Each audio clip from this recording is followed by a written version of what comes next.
श्री साई भक्त मंदाराय नमः। मंदार शब्दर अर्थ स्वर्ग। बाबा भक्त मानक निमंते स्वर्ग धाम। से सेमानकर कल्पवृक्ष, कामधेनु और चिंतामणि। बाबांकु जेतेबेले 15-16 वर्ष बयस सेतेबेले मध्य से भक्त मानकु चित्रावती नदी तीर रे थिबा गोटे पहाड़ उपरकु नहीं जाउथुले ओ सेठारे गोटे तेंतुली गछरु जे कोनोसी फल तोली सेमानकु देउथिले। से गछटी एबे मध्य सेठारे अछि। अवश्य तेंतुली गछरु केही तेंतुली नेबा पई मागु नथिले।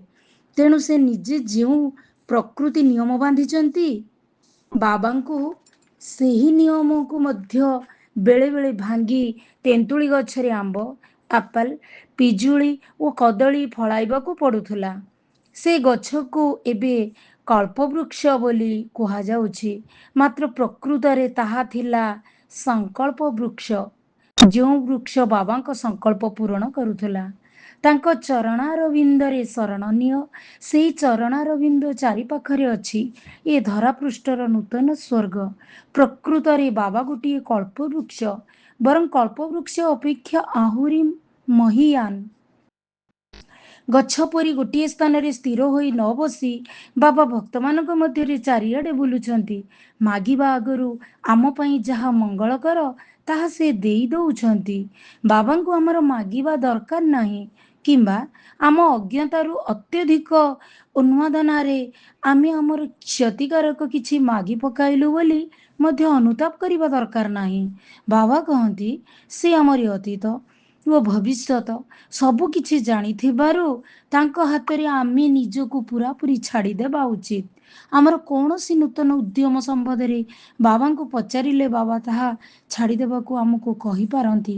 कारण बाबा जानती अल्प समय पई ए कर्म सफलता आनिदेले मध्य परिशेषरे ताहा आमर ध्वंस साधन करि पारे। तेणु तांको उपरे सबु किछि छाड़ी देई आमे आराम रे रहिबा उचित। जो माने बाबांको जानती सेमानंकर बाबा ही सर्वस्व। सर्वोत्तम सुख मिलिबार स्थान हला स्वर्ग। प्रकृतरे एपरि कौनसी निर्दिष्ट भौगोलिक स्थान नाही।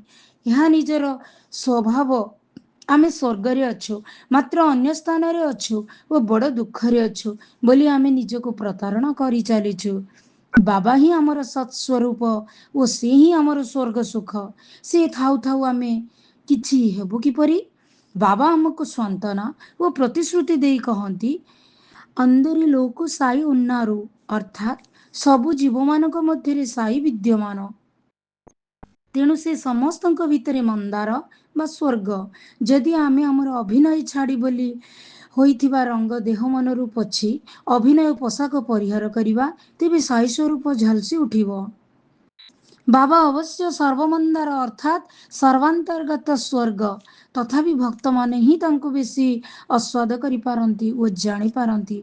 तेणु बाबांको भक्त मंदार रूपे मने रखिबा ओ ध्यान करिबा उचित। सुखी हेबा निमंते अभिलाष मध्य भगवान देई थांती। एहा असीम प्रति असीमर आह्वान।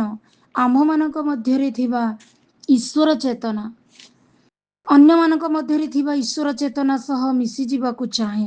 आम्भ मानक मध्यरे थिबा सुखानुभूति अन्य मानक मध्यरे सेई सुख ही देखिबाकु चाहे। जय साई राम।